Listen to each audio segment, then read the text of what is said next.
Shalom, Raverim, tudo bem com vocês?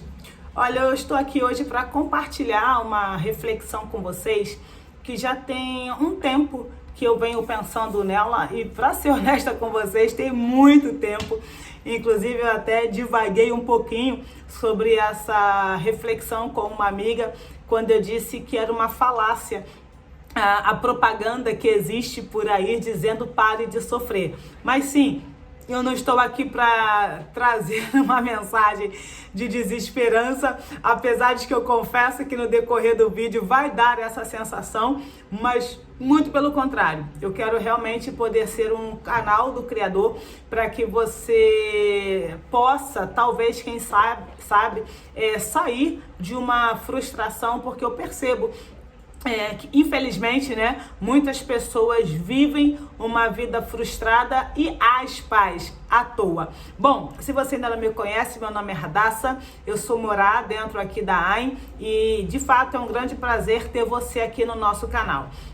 Bom, na verdade, eu confesso que eu estou confusa com o título que eu daria para esse vídeo, então eu preferi colocar um mais simples, que é desculpa, mas te enganaram. Então, assim, eu poderia também dizer, olha, você pode deixar de ficar frustrado, entre outras coisas. Então, vamos lá. O que eu quero ser clara e objetiva com vocês nessa reflexão de hoje?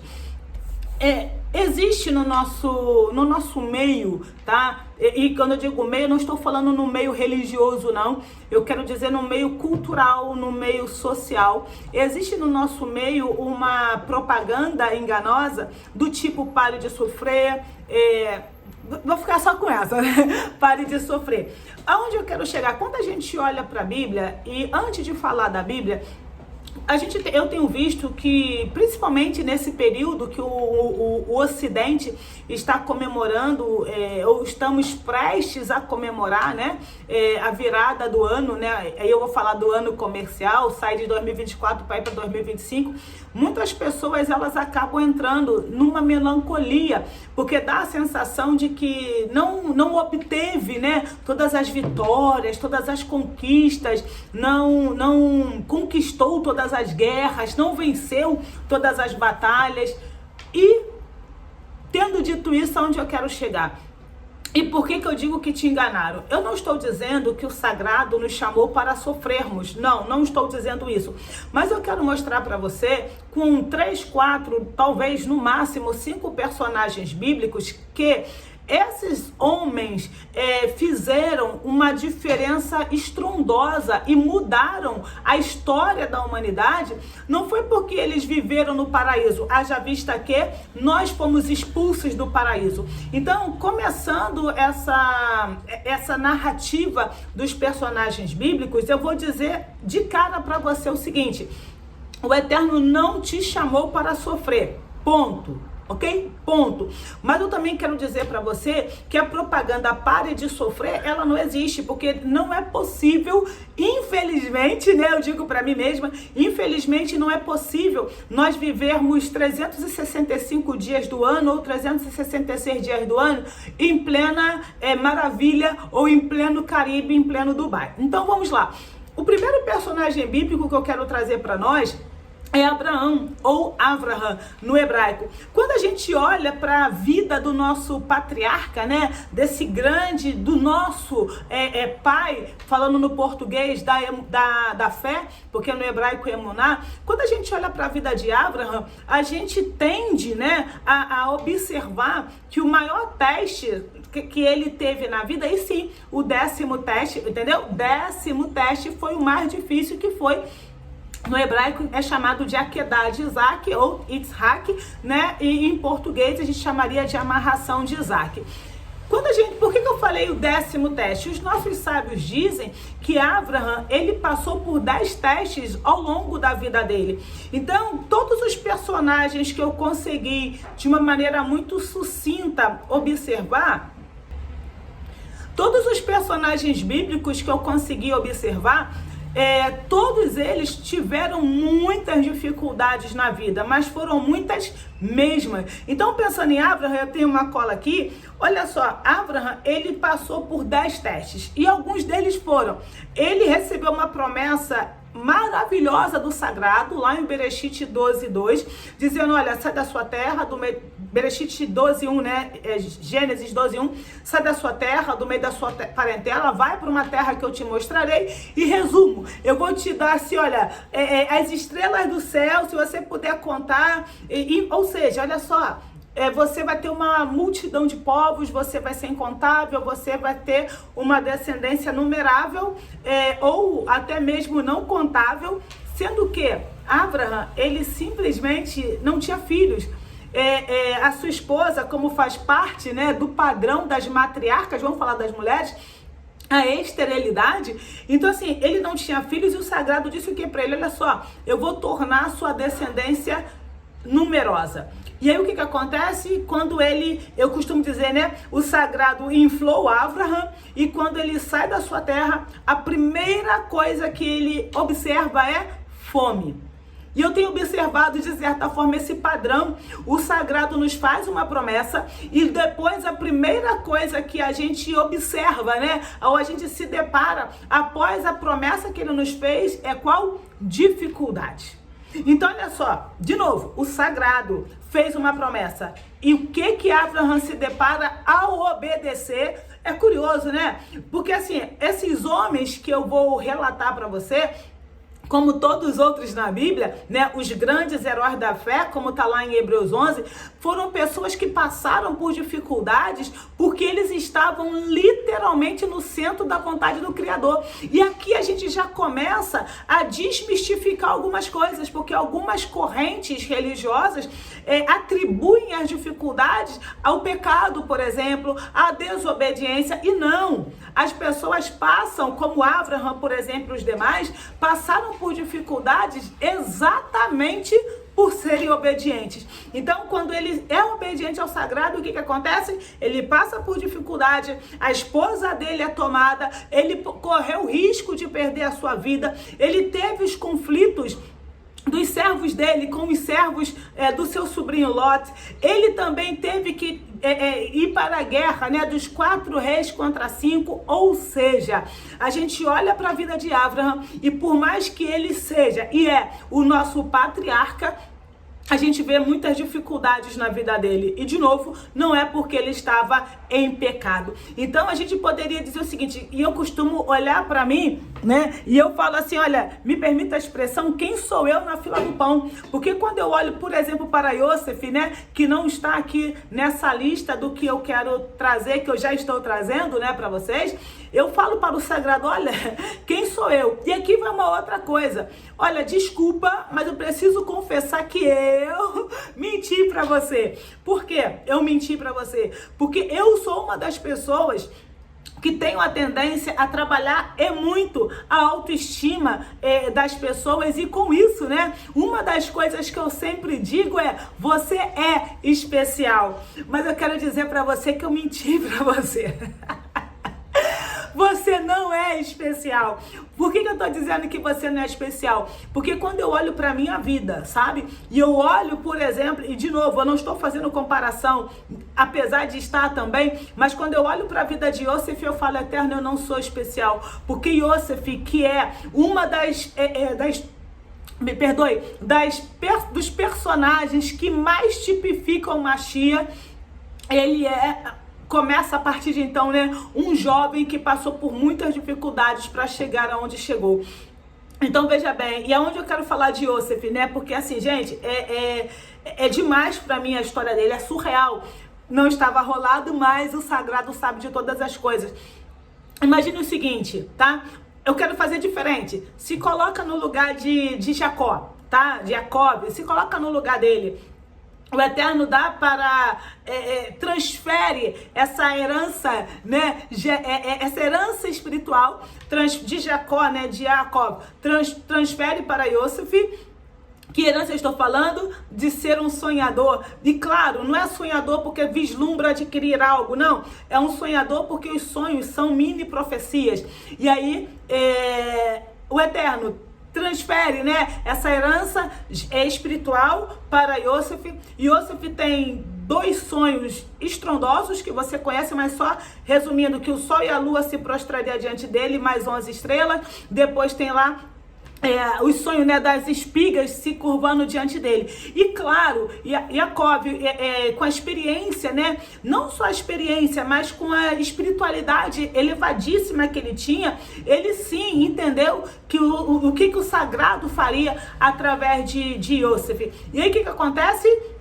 Os irmãos vendem Yosef e claro, pessoal, olha só, aqui entra uma coisa muito importante. Todas as coisas contribuem para o bem daqueles que amam o Senhor e são chamados segundo o seu propósito. E aí a gente vai ver, né, o nosso Ish Ganzu, né, que ele era um rabino, e ele dizia assim, Ganzu letová, isto também é para o bem. Tudo que acontece, e até o fato de você estar aqui agora assistindo esse vídeo, isto é para o seu bem. Por isso que todas as coisas que acontecem com a gente, as agradáveis e as não tão agradáveis assim, elas são para o nosso bem. Então a gente vê Jacob, voltando, né? A gente vê Jacob, o Eterno, mostrando para Jacob o que ia acontecer através de Yosef. Aí os irmãos vendem Yosef e o que acontece? Imagine, gente, 22 anos, se não me falha a memória, ele ali, ele achando que o filho morreu, mas ao mesmo tempo sabendo, aspas, sabendo que o filho não morreu porque o Eterno tinha feito uma promessa. E aí eu pergunto, como que você ficaria, sabe, 22 anos, será que você conseguiria 20 anos, 17 anos, tantos anos, pensando, cadê aquela promessa? Olha, sério, eu não consigo trazer para vocês, porque eu fico olhando para mim e pensando numa grande dualidade.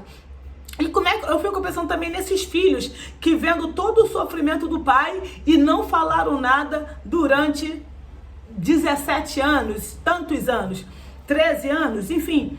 E o que acontece? Quando ele ouve, né, que o seu filho está vivo, a Bíblia não relata que ele brigou com os filhos, a Bíblia não relata que ele deu uma surra nos filhos, a Bíblia não relata nada disso. Ele só queria ver o filho, porque seria literalmente a prova da materialização da promessa do sagrado. Quando eu digo que eu não sou especial, quando eu digo que você não é especial, eu não quero te ofender, como eu também não quero me ofender. Eu quero dizer para você o seguinte, que Jacob, que era um homem elevadíssimo, se o Eterno não revelou para ele que o filho estava vivo, onde o filho estava, porque ele sim tinha condições financeiras de chegar até o filho, por que o Eterno nos privaria de coisas tão pequenas como as que nós passamos? E eu não estou menosprezando o seu sentimento.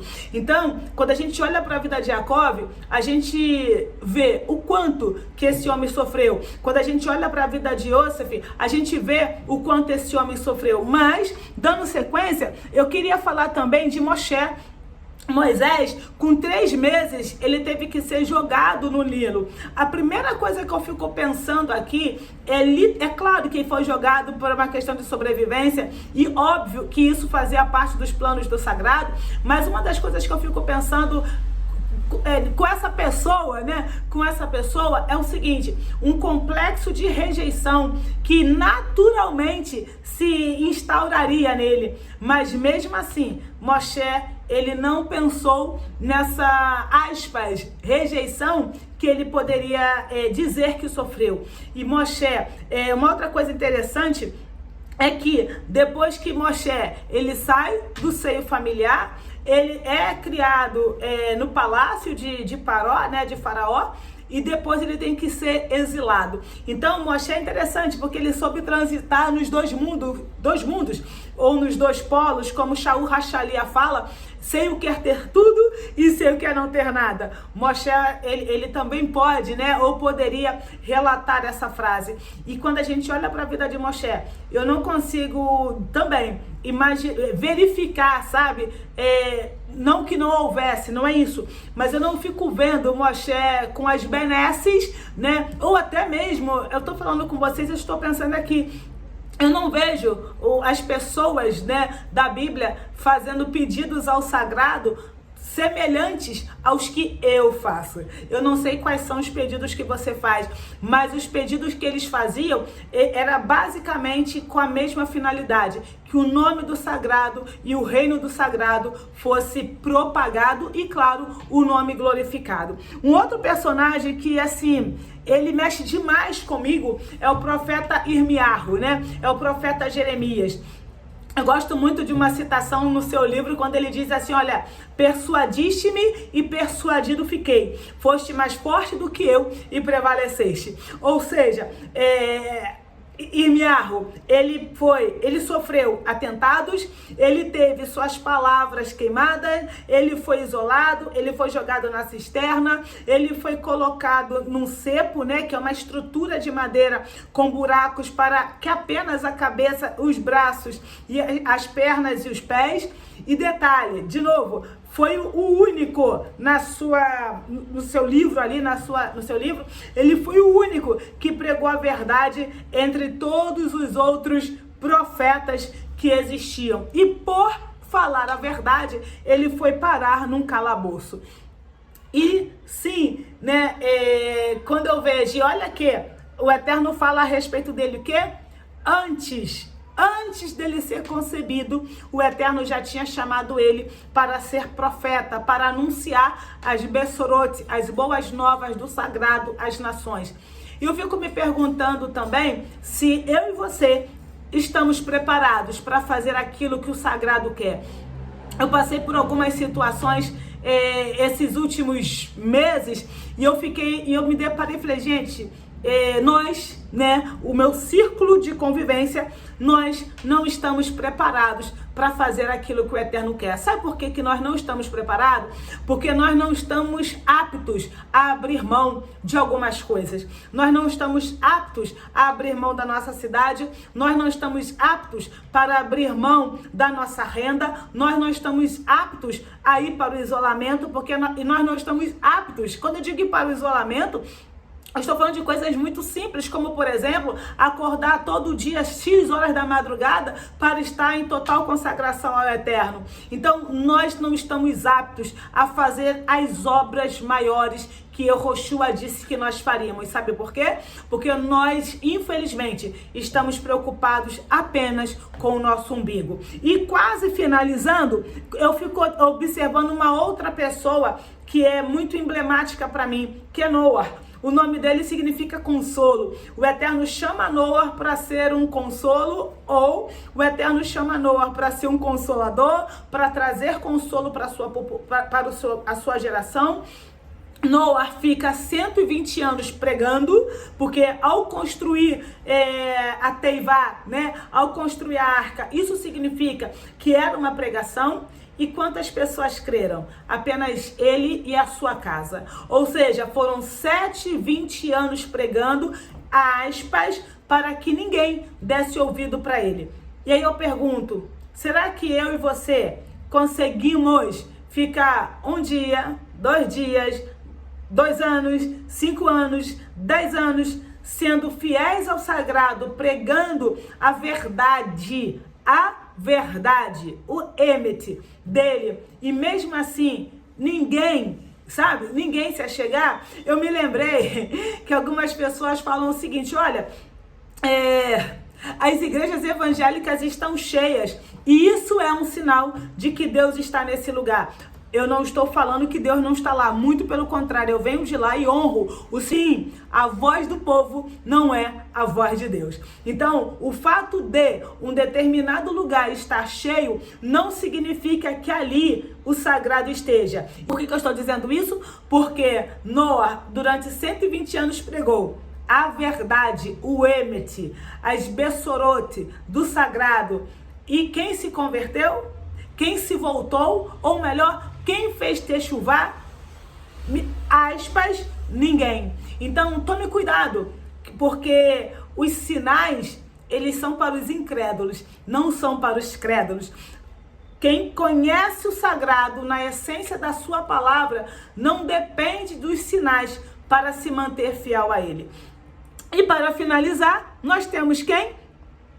Para não falar que eu não falei nada da Brit Hadashah, né? Vamos falar de Shaul Hachalia, o apóstolo Paulo. O que aconteceu com ele, já que, pensando especificamente no cristianismo, já que Shaul Hachalia, Paulo, ele é a figura mais proeminente para os cristãos. O que aconteceu com Paulo? Ele passou por prisões, passou por açoites, e os açoites foram as 39, né? 3 quarentenas menos uma, que eram 39 chibatadas. Então você multiplica 39 por 3, essa é a quantidade de chibatadas que ele tomou. Ele foi apedrejado, sofreu naufrágios, passou fome, passou frio, noite sem dormir, assalto, traição e exclusão de Antioquia.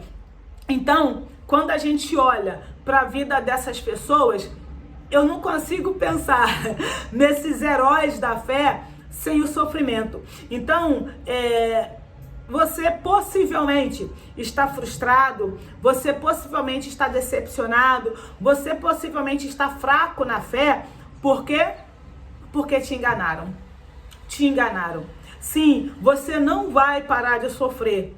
Sim, os sofrimentos, eles servem como literalmente um fogo que vai purificando não só as nossas midot, não só as nossas características, mas também as obras que fazemos. E sim, a pergunta é, será que nós servimos ao Criador por aquilo, né? Ou por quem Ele é? Ou nós servimos ao Criador por aquilo que Ele faz por nós? E sim, quando a gente pensa em Yehoshua, para finalizar, eu acho que essa é a pior palavra. Eu acho que essa é a pior palavra que ele poderia nos dar. O meu reino não é desse mundo. O que você quer viver do bom e do melhor, o que eu quero viver do bom e do melhor, sim, não vai ser nesse mundo. Eu espero que você tenha gostado desse vídeo, porque eu acho difícil gostar desse vídeo. Sinceramente, eu acho difícil gostar desse vídeo, mas eu peço a você que clique aí no curtir para nos ajudar no engajamento. Peço que você compartilhe com os seus amigos, porque o meu desejo não é trazer para você uma mensagem de desesperança, muito pelo contrário. O meu desejo é que você, ao assistir esse vídeo, você veja que está frustrado, está frustrada porque mentiram para você. Shalom, shalom.